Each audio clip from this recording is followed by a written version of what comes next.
18h41, on se retrouve en direct dans Punchline sur Europe 1 et sur CNews. On accueille Nicolas Bavrez. Bonsoir Nicolas Bavrez. Bonsoir. Vous êtes historien. Votre dernier ouvrage s'appelle Démocratie contre empire autoritaire aux éditions de l'Observatoire. C'est absolument passionnant et ça dit beaucoup de ce que nous vivons aujourd'hui. Avant de vous passer la parole, j'aimerais juste qu'on parte sur le terrain en Israël. Écoutez le colonel Olivier Rafovitch, qui est porte-parole de Tsahal, qui fait le point sur la situation militaire. À l'heure où on se parle, on écoute. Alors où nous parlons, les forces de Tsahal encerclent la ville de Gaza, et on peut dire que la ville de Gaza est coupée en deux.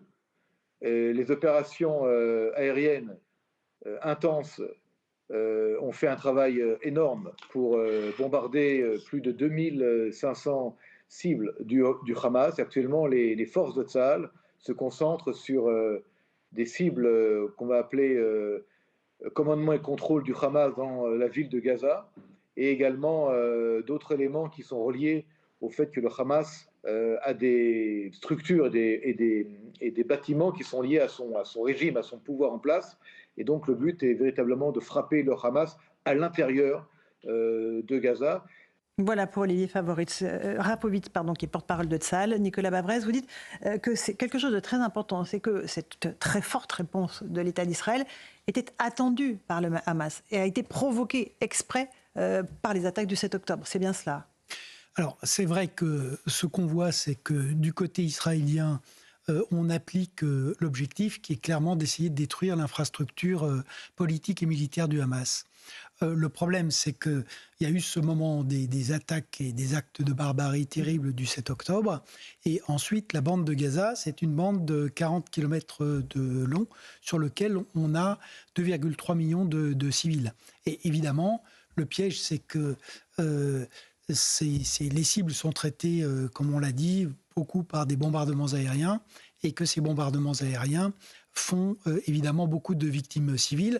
Il n'y a pas d'information indépendante qui vient de Gaza. La seule source, c'est le Hamas. Mais il est clair que quand on fait des opérations de cette envergure sur un territoire avec autant de civils, de toute manière, il est certain qu'il y a de toute façon beaucoup de morts. Et du coup, le Hamas impose son narratif qui est de la victimisation et s'abrite d'ailleurs derrière la cause palestinienne, avec l'énorme ambiguïté que fondamentalement c'est un conflit territorial et qu'aujourd'hui le Hamas a imposé derrière un conflit religieux avec une guerre d'extermination contre les Juifs et contre Israël. Ce que vous dites, c'est que ça ouvre un cycle de haine et de violence et que c'était ça, au fond, que cherchait le Hamas. C'est ce qu'on voit un peu partout. Alors, ça s'inscrit aussi dans ce qui s'est passé avant en Ukraine, c'est-à-dire qu'on s'aperçoit que on a longtemps cru que le XXe siècle serait finalement le siècle des pires guerres et des pires tragédies.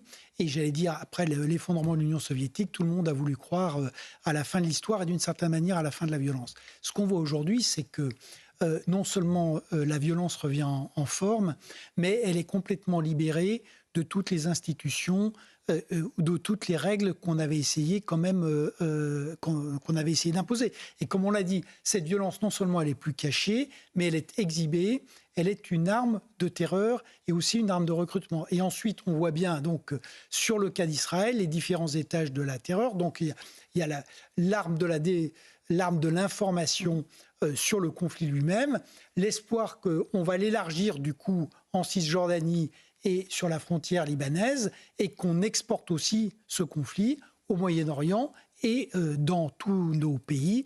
Et il suffit de voir les images que vous avez montrées, mais aussi ce qu'on a vu, c'est-à-dire les attentats qui ont été commis à Arras et sans doute également à Lyon durant le week-end. Nicolas Bavrez, encore une question, puis je passerai la parole après à nos débatteurs qui en ont sans doute à vous poser. Vous faites le parallèle entre Israël et l'Ukraine, qui n'ont été finalement soutenus que par des démocraties, tandis que les attaques du Hamas ont été approuvées par nombre de pays comme l'Iran, la Turquie, la Russie, la Chine ou le Sud global, au nom de la détestation de l'Occident. Oui, le vote qui a eu lieu à l'ONU est quand même assez impressionnant, puisqu'on a finalement trouvé 120 pays sur 193 membres de l'ONU qui n'ont pas soutenu le Hamas, mais en tout cas qui ont refusé de soutenir Israël face à l'attaque du 7 octobre. Et c'est vrai qu'à travers cette guerre d'Ukraine et maintenant cette guerre de Soukot ou de Gaza, comme on veut, on s'aperçoit que on avait déjà un bloc qu'on a refusé de voir entre la Chine et la Russie. On voit qu'un pays comme la Turquie est quand même de plus en plus aligné et en profite lui aussi pour passer à l'acte. C'est ce qu'on a vu dans le Haut-Karabakh par Azerbaïdjan interposé.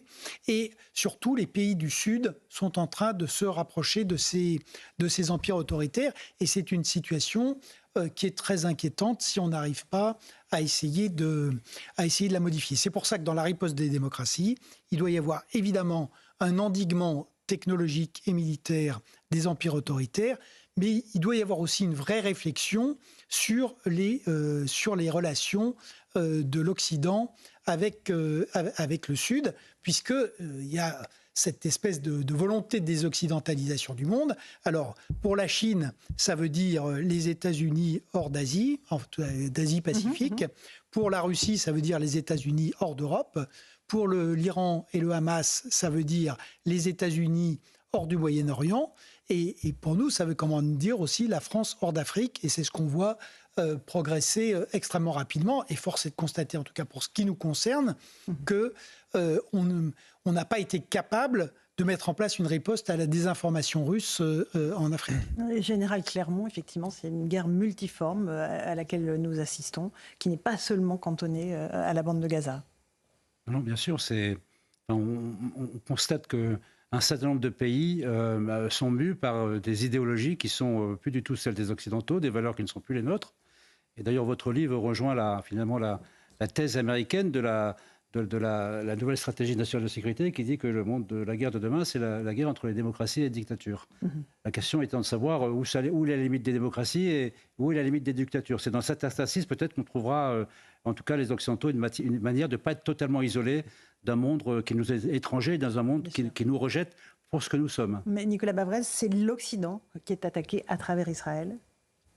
Oui, j'allais dire, Israël, si vous voulez, c'est le symbole ultime de l'Occident, parce qu'il y a à la fois, c'est un pays qui a été, j'allais dire, créé par l'ONU et par une ONU qui était à l'époque dominée par l'Occident. C'est un pays qui ne tient qu'à travers l'alliance des États-Unis. C'est un pays qui a été créé à la suite de la Shoah, donc des tragédies qui ont eu lieu, des tragédies du XXe siècle et notamment des tragédies européennes. Donc c'est le symbole ultime, de l'Occident. Pour rejoindre ce qui a été dit, un des points intéressants, c'est que le Sud, il y a cette appellation de Sud global, mais qui est en même temps simplificatrice, parce que le Sud est dit global. D'une certaine manière, c'est la Chine qui s'est engouffrée dans cette appellation, comme elle a récupéré à son profit la notion de BRICS. Mais le Sud est beaucoup plus éclaté. Par exemple, on voit qu'un pays comme l'Inde est plutôt plus prudent.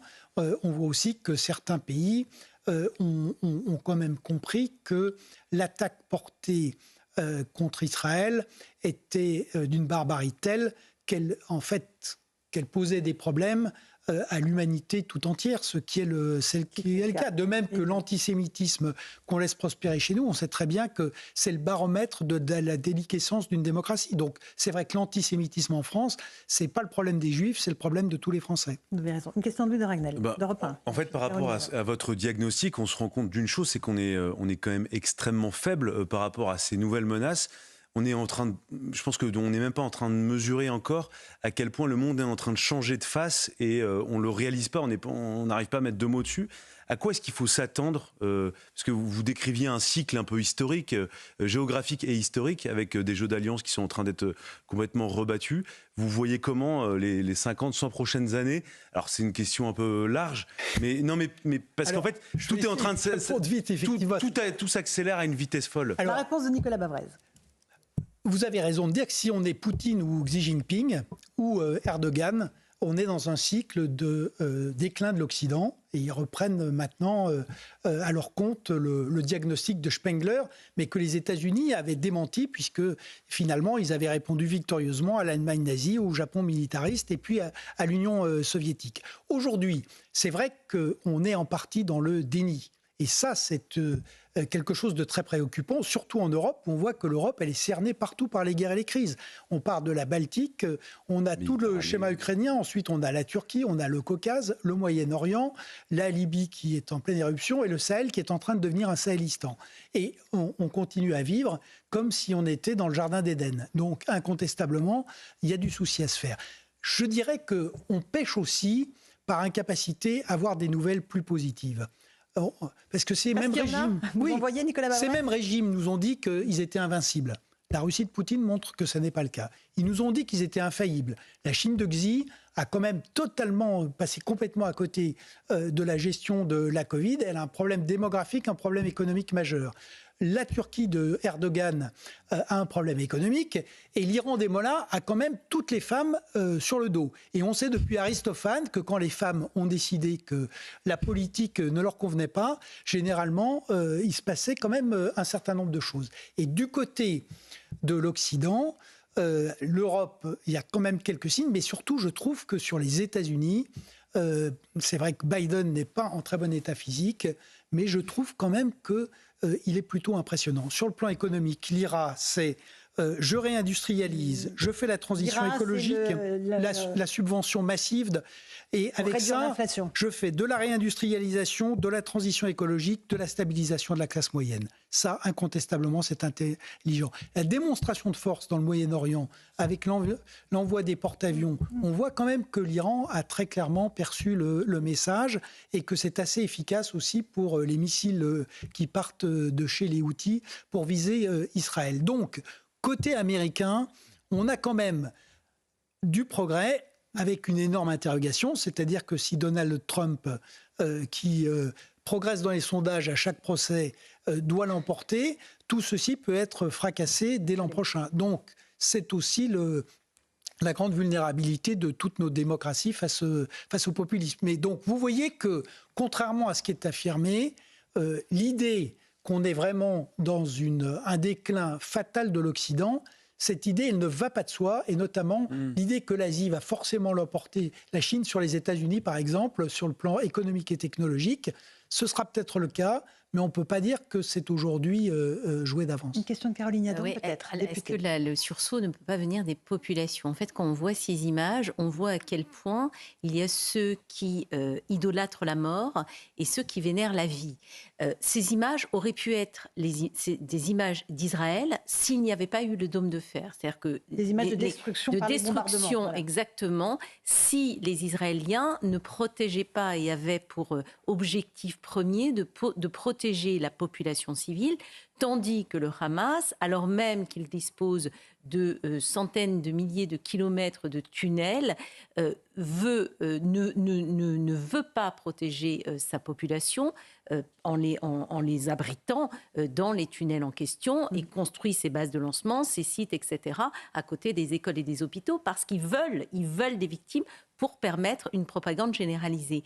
Donc, est-ce que, en fait, et on le voit en Iran, vous avez cité les femmes, mais il y a beaucoup d'hommes, sauf erreur ou omission de ma part, qui se joignent aux femmes, est-ce qu'à un moment donné, la population civile de ces États totalitaires peut se réveiller ? Réponse, Nicolas Borez. C'est vrai que quand on regarde l'Union soviétique, c'était aussi un régime fondé sur le mensonge et la terreur. Il s'est écroulé de l'intérieur. Et c'est vrai que la grande différence qui montre qu'il n'y a pas de relativisme entre les valeurs, comme vous l'avez dit, c'est la même chose pour Poutine avec ses soldats. C'est-à-dire qu'il y a un mépris absolu dans ces pays pour le peuple, pour la vie humaine, et y compris pour les propres citoyens de ces pays, ce qui n'est pas le cas dans les démocraties.